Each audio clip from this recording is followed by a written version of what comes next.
निवडणुकीमध्ये हारजीत होते, पण इंडिया आघाडीनं अनेक प्रश्नांवर एकत्र येणं गरजेचं आहे आणि ते लोकांच्या भावना अशाच आहेत की एकत्र तुम्ही निवडणुकीच्या व्यतिरिक्त सुद्धा आलं पाहिजे. मग तो महाराष्ट्र असेल, दिल्ली असेल किंवा राष्ट्रीय स्तरावर असेल. मोदींना मतं मिळाली म्हणजे ते सर्व आहेत किंवा भाजपला मतदान झालं म्हणजे ते सर्व आहेत लोकशाहीचे असं होत नाही. विरोधी पक्षाचं कर्तव्य हे विधानसभा आणि लोकसभा इतकंच रस्त्यावर सुद्धा आहे. आज फक्त इंडिया आघाडी ही पार्लमेंटला दिसते. आतमध्ये पार्लमेंटच्या बाहेर येणं सुद्धा अधिक गरजेचं आहे. अनेक मोठे नेते इंडिया आघाडीमध्ये आजही आहेत. माननीय उद्धव ठाकरे साहेब आहेत, अखिलेश यादव आहेत, माननीय शरद पवार साहेब आहेत. हां, अनेक नेते आहेत त्याच्यामध्ये आहेत. तेजस्वी यादव आहेत.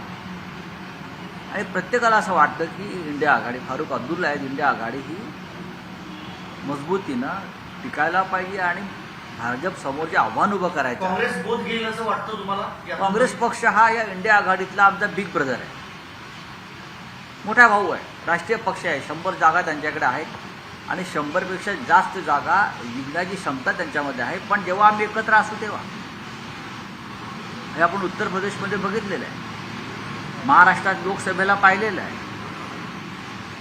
राष्ट्रीय स्तरावरचा मोठा पक्ष म्हणून प्रत्येक बाबतीमध्ये काँग्रेसच्या नेतृत्वानं पुढाकार घेणं आम्हाला अपेक्षित आहे.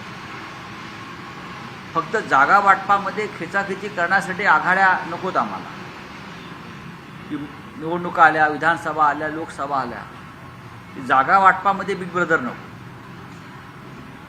बिग ब्रदरचं काम हे समन्वयाचं आहे, फक्त जागा वाटपामध्ये मोठा वाटा मिळवण्याचा नाही.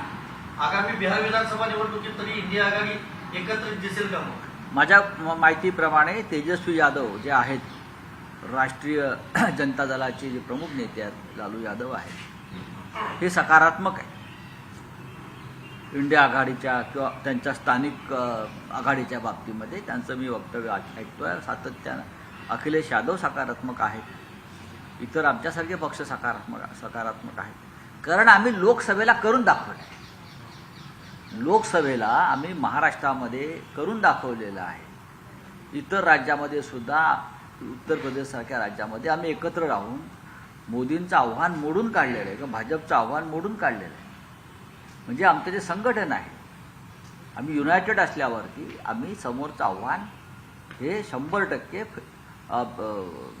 त्या आव्हानाचा आम्ही पराभव करू शकतो. जम्मू काश्मीरमध्ये एकत्र लढले इंडिया आघाडी, मात्र काँग्रेसला संधी देण्यात आली नाही सत्ता वाटपामध्ये.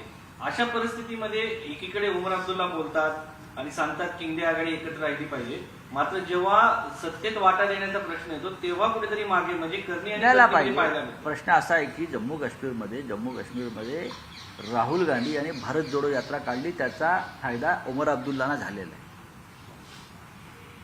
भारत जोडो यात्रेची सांगता त्यांनी काश्मीरला केली, श्रीनगरला केली आणि जम्मू आणि काश्मीर दोन्ही ठिकाणी त्यांच्या पदयात्रेला जो प्रचंड प्रतिसाद मिळाला, त्याचा नक्कीच फायदा विधानसभेत उमर अब्दुल्लांना मिळालेला आहे. तर अशा वेळेला काँग्रेस असेल किंवा नॅशनल कॉन्फरन्स असेल तर काँग्रेसच्या बाबतीत तिथे सामंजस्याची भूमिका घेणं उमर अब्दुल्लाचं काम आहे. त्याच्या आज ते आम्हाला सांगतात सगळ्यांना की भांडा भांडा भांडा. तुम्ही जम्मू काश्मीरला भांडतच आहात. तुम्ही कुठे काँग्रेसला त्यांचा वाटा दिलेला आहे? राज्यातला प्रश्न आहे, आपत्ती व्यवस्थापनाच्या प्राधिकरणामध्ये अजित पवारांचा समावेश केलेला आहे, एकनाथ शिंदेचा समावेश केलेला नाही. आता असं आहे की तो शेवटी मुख्यमंत्र्यांचा अधिकार आहे.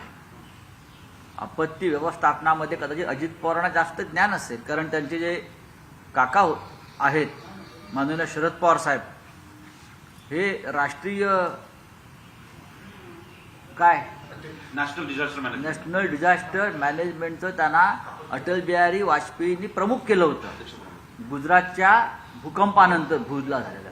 त्याच्यामुळे बहुतेक तो वारसा त्यांनी दिला असेल खाली देवेंद्र फडणवीसांनी. आशा भोसलेंना प्रख्यात गायिका म्हणून ओळखलं जातं. त्यांनी एकनाथ शिंदेचं कौतुक केलेलं आहे. बाळासाहेबांनी शिवसेना घडवली तशी तुम्ही पुन्हा घडवली असं म्हटलेलं आहे. है ना, उद्या उद्धव ठाकरेंचं मुख्यमंत्री झाले ते उद्धव ठाकरेंविषयी ते तसंच बोलतील किंवा अजून कोणी आलं त्यांचं काय फार मोठ्या गायिका आहेत त्या, फार मोठ्या गायिका आहेत, फार मोठ्या कलाकार आहेत त्याच्याविषयी पण त्यांचं वय आता बहुतेक 90च्या पुढे आहे आणि त्यांनी त्यांचं मत व्यक्त केलं आहे. पण उद्या मुख्यमंत्री बदलल्यावर त्या संदर्भात त्यांची वेगळी भूमिका असेल. राहुल सोलापूरकरांनी प्रथम छत्रपती शिवाजी महाराज बघा, आज त्यांनी डॉक्टर महाराष्ट्र अस्थिर करण्याचा प्रयत्न आहे का सातत्याचे जे स्टेटमेंट आहे बाबासाहेब आंबेडकरांचं ज्यावेळी त्यांनी वक्तव्य दिलं त्यांनी. स्टेटमेंट करायची आणि माफी मागायची. राहुल सोलापूरकर यांचा संबंध संघाशी, राहुल सोलापूरकर यांचा संबंध संघाशी. त्यांनी आधी छत्रपती शिवाजी महाराजांच्या बाबत वक्तव्य केलं, त्यानंतर महामानव घटनाकार भारतरत्न डॉक्टर आंबेडकरांबाबत वक्तव्य केलं. माफी मागायची, आधी वक्तव्य करायचं, माफी मागायची, हे एकंदरीत संघाचं धोरण दिसतं आहे. आणि अशा प्रकारे महाराष्ट्रामध्ये जातीयवादाला खतपाणी घालायचं, उद्रेक घडवायचा, दंगल सदृश्य परिस्थिती निर्माण करायची आणि भारतीय जनता पक्षाला जातीय राजकारणामध्ये मदत होईल अशा प्रकारच्या भूमिका सातत्याने घ्यायचा, हे संघाचं एक धोरण दिसत आहे. पण महाराष्ट्रामधल्या जनतेनं सावध राहायला पाहिजे या सगळ्या लोकांपासून. राजस्थानचे राज्यपाल आहे हरिभाऊ बागडे, त्यांनी नाशकात मोठी मागणी केलेली आहे. त्यांनी म्हटलं की बाबासाहेबांनी लिहिलेली मूळ संविधान आहे त्यामध्ये देवांचे जे फोटो होते, महापुरुषाचे फोटो होते ते पुन्हा लावण्यात यावे. मग आता हरिभाऊ बागड्यांचा जर रिसर्च असेल त्याच्यावर त्याचा अभ्यास करू आम्ही. ते महामंडलेश्वर असतील, ते महामंडलेश्वर असतील आणि त्यांच्याकडे जर काही नवीन माहिती असेल, ते आता घटनात्मक पदावर आहेत आणि डॉक्टर आंबेडकर घटनाकार होते किंवा आहेत. आम्हाला अभ्यास करावा लागेल त्याच्यावरती, मांडी घालून, मान ठोकून. मुख्यमंत्री देवेंद्र फडणवीस राज ठाकरेंच्या भेटीला गेलेले आहेत. आता विधानसभेमध्ये राज ठाकरे सोबत यावी ती त्यांची भूमिका होती, मात्र ते आले नव्हते. त्यानंतर त्यांची टीका आणि आता भेट कसं बघताय? मी काय बघणार, कसं काय त्यात बघण्यासारखं काय आहे? राज ठाकरे यांनी शिवाजी पार्कला एक कॅफे खोललेलं एवढंच मला माहिती आहे. तिथे लोक चहा पाण्याला येत असतात सातत्यानं आणि तो सगळ्यांसाठी खुला आहे आणि चांगली गोष्ट आहे. राजकारणामध्ये असं चहापान होत असतं आणि एक चांगला कॅफे असेल तर लोक जात येत राहतात. लोकांनी छान नजारा समोर पाहायला मिळतो, बसायला जागा मिळते, उत्तम. गोपीनाथ मुंडे यांच्यावर प्रेम करणारे कार्यकर्ते जर एकत्र आले तर एक राजकीय पक्ष तयार होऊ शकतो असं पंकजा मुंडेंनी म्हटलेलं आहे. मग करावा, स्वतः त्यांनी पुढाकार घ्यावा ना. गोपीनाथराव मुंडे यांच्यावरती आमचंही प्रेम होतंच ना. गोपीनाथराव मुंडे हे त्या काळात युतीचे समर्थक होते. युती उभी करण्यामध्ये, टिकवण्यामध्ये त्यांचंही मोठं योगदान होतं. आणि आता पंकजाताईला वाटत असेल की एक नवीन पक्ष स्थापन करावा मुंडे साहेबांच्या विचारधारेचा, तर त्यांनी नक्की पुढाकार घ्यावा. त्यांना आमच्या पूर्ण शुभेच्छा. धनंजय मुंडे यांच्यावरती होत असलेल्या आरोपामुळं, कुठे धनंजय मुंडे किंवा मुंडे परिवारावरती होत असलेल्या आरोपामुळं त्यांनी असं कुठे सांगून सरकारला इशारा दिलाय का? असं आहे की धनंजय मुंडे यांच्यावरती कोण आरोप करत आहे? भाजपचेच लोक करत आहेत.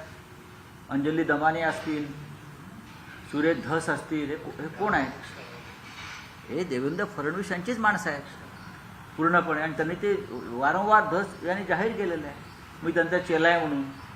आता गुरुच्या परवानगीशिवाय चेला असे आरोप करू शकतो का? किंवा अशा प्रकारची माहिती प्रशासनातली अत्यंत बारीक माहिती जी अंजली दमानिया देत आहेत, कोणीतरी त्यांना फाईल आणून देत आहे तेवढीच मार्किंग करून. पण चांगली गोष्ट आहे. भ्रष्टाचार त्यानिमित्तानं समोर येत असेल तर ते कोणी का देईना, कोणत्या मार्गानं. महाराष्ट्रात त्याचं स्वागत व्हायला पाहिजे. अमेरिकेचं विमान अमृतसरमध्ये लँड झालं आणि त्यानंतर काही दिवसातच पंतप्रधान मोदी अमेरिका दौऱ्यावर जात आज मोदी अमेरिका दौऱ्यावर जात आहेत. फ्रान्स आणि अमेरिका दौऱ्यावर. विद्यार्थी परीक्षा पे चर्चा करताय आज. कशावर चर्चा करता? परीक्षा पे चर्चा आज आहे. नरेंद्र मोदी जाऊन ट्रम्पना आता मिठी नक्कीच मारतील. त्याच्यामुळे 18,000 भारतीयांना जे परत पाठवायचं त्यांची योजना आहे ती थांबणार आहे का? हातापायात बेड्या घालून साधारण 130 आमच्या भारतीयांना ज्या पद्धतीने इथे उतरवलं, ते विमान इथे न उतरू देण्याची हिंमत मोदीने दाखवली असती तर ट्रम्पला ते ताट मान्याने भेटायला गेले असते. पण आज भारत ट्रम्प पुढे शरणागत होऊन भेटायला जातोय असे चित्र या देशामध्ये निर्माण झालं. चलिए सर, बोलिए. मणिपूरच्या मुख्यमंत्री राजीनामा दिलेला आहे. सोमनाथ सूर्यवंशी प्रकरणी सुरेश धसांनी एक चकित करणारी भूमिका मांडलेली आहे. ते म्हणाले की या प्रकरणात पोलिसांना माफ करावं.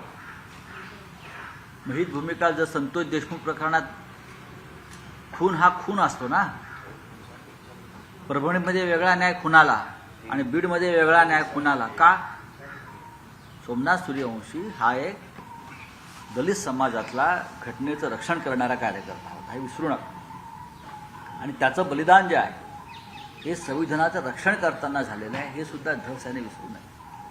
संविधानाच्या रक्षण करतानाच्या बाबतीत तुमची भूमिका ही अधिकृत भूमिका आहे का भाजपची, हे तुम्ही ते जाहीर करा. चलिए बोलिए. राज्याचे बस हो गया.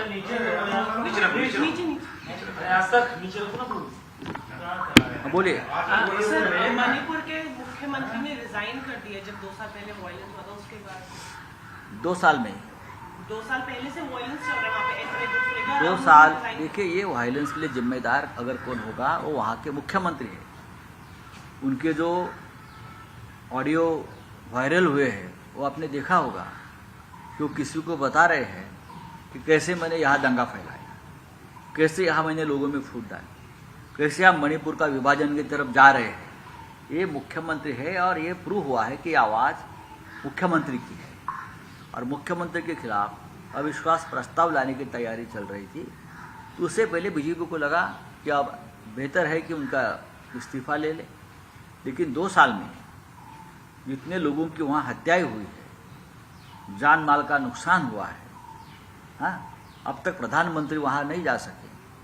तो जो हत्या हुई है उसके लिए जिम्मेदार ये वहाँ के आज के मुख्यमंत्री जो रिजाइन दिया है मुख्यमंत्री है. उनके ऊपर मनुष्यवध का मुकदमा चलना चाहिए, सदोष मनुष्यवध का. मुख्यमंत्री होते हुए आपने इतने लोगों की जान ली है, ये आपकी जिम्मेदारी नहीं है. आप इस्तीफा देकर क्या करोगे? सर, महाकुंभ में जो लोग जा रहे हैं उनको कई किलोमीटर तक उनको जाम का सामना करना पड़ रहा है इस समय, और वहाँ के प्रशासन और उसको लेकर के क्या कहेंगे? देखिए, लाखों करोड़ों लोग जा रहे हैं, अब उनको रोक तो नहीं सकते, जा रहे हैं ना. योगी जी ने निमंत्रण दिया है ना, आइए, लाखों की संख्या में आइए, करोड़ों की संख्या में आइए, आपकी पूरी व्यवस्था हमने कर ली है. ये निमंत्रण किसका है? योगी जी का है. कि जिम्मेदारी किसकी है? योगी जी की है. भगदड़ में लोग मारे गए, हाँ, स्टैम्पेड हो गया, जिम्मेदारी किसकी है? सरकार की है. फिर भी लोग जा रहे हैं. आपने निमंत्रण, शादी में कोई बिना निमंत्रण दिया जाता है क्या? तो आपका निमंत्रण है सरकार का, तो आपकी व्यवस्था होनी चाहिए वहां. अगर व्यवस्था नहीं है तो जनता ने जाकर योगी जी को सवाल पूछना चाहिए. सर, एक बड़ा सवाल सामना में जो लेख छपा है कि 15 सीटों पर आपकी हार में कांग्रेस का योगदान रहा है. हरियाणा में भी यही हुआ है. सर, तो आपको आप लोग क्या इसको लगता है किस इससे इंडिया तरह- अलायंस का क्या? नहीं, इंडिया अलायंस की बात नहीं है. कांग्रेस हो, हम सब इंडिया अलायंस के साथीदार, पार्टनर है. कांग्रेस हमारा बड़ा पार्टनर है, सीनियर पार्टनर है, राष्ट्रीय पार्टी है. राहुल जी हमारे नेता हैं. लेकिन हमारे जैसे जो लोग हैं जो महाराष्ट्र में सालों साल से अलायंस में या अखाड़े में काम करते हैं, उनको लगता है कि ये सबकी जिम्मेदारी होती है. खास करके जो बड़ा पार्टनर होता है उनकी जिम्मेदारी होती है कि सबको संभाल कर आगे लेकर जाइए. ये जिम्मेदारी आपकी भी थी, बैठकर बात करना चाहिए था. क्या हो गया? आपने सत्ता गंवाई और कांग्रेस को कुछ नहीं मिला. अगर दोनों बैठते, बातचीत होती, 2 कदम कोई आप वाले आगे पीछे करते या कांग्रेस वाले करते, तो शायद मुझे लगता है जिस तरह से बीजेपी को जीत मिली है वो नहीं मिलती. तो इसके पीछे आप क्या कारण मानते हैं, किसकी वजह से? सब, everybody is responsible for this defeat. आप भी जितनी जिम्मेदार है उतनी कांग्रेस भी है.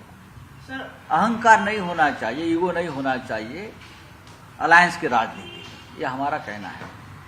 महाराष्ट्र में हमने 25 साल तक बीजेपी के साथ काम किया है. 25 साल एक अलायंस टिकना ये बड़ी बात है.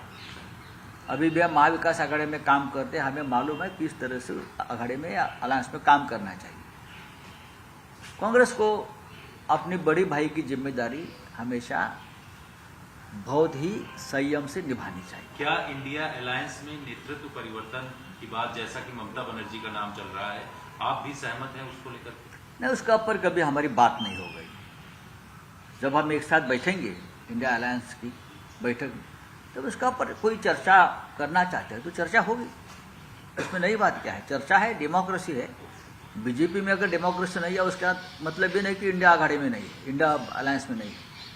हमारे यहाँ डेमोक्रेसी, हम अपनी बात रख सकते हैं। उमर अब्दुल्ला जी ने एक बात रखी है ना, झगड़ते रहो, चर्चा होगी उसके ऊपर। तो क्या सब कुछ ठीक नहीं चल रहा है क्या सर इंडिया अलायंस में, जिस तरीके से चुनावी रिजल्ट आ रहा है? देखिए, महाराष्ट्र में क्या हुआ था, बीजेपी वाले कैसे जीत हासिल करते हैं ये सबको मालूम है, आपको भी मालूम है। ये क्या सीधे रास्ते से जीत नहीं हासिल की है ना, उसके पीछे क्या क्या काला कांडी करते हैं। हाँ, जादू मंत्र करते हैं, छू मंत्र करते हैं, वोटर लिस्ट में गड़बड़ी करते हैं, पैसा बांटते हैं, दारू बांटते हैं, और चुनाव आयोग को दबाव में लाते हैं, तब ये जीत मिलती है। बीजेपी को बहुत कष्ट करना पड़ता है इसके लिए। हमारे जैसे सीधे लोग नहीं है, लोगों तक जाओ, पर्ची बांटो, भाषण करो, सभाएं ले। उन बीजेपी को बहुत कष्ट करना पड़ता है, बहुत मेहनत करना पड़ता है, इतने काम करने पड़ते हैं। वोटर लिस्ट में नाम निकालो, डिलीट करो, बाद में नए नाम डालो बाहर से लाकर, बूथ लेवल पे पूरा वो मैनेजमेंट करो, बोगस वोटिंग की, घर घर में पैसे दे दो,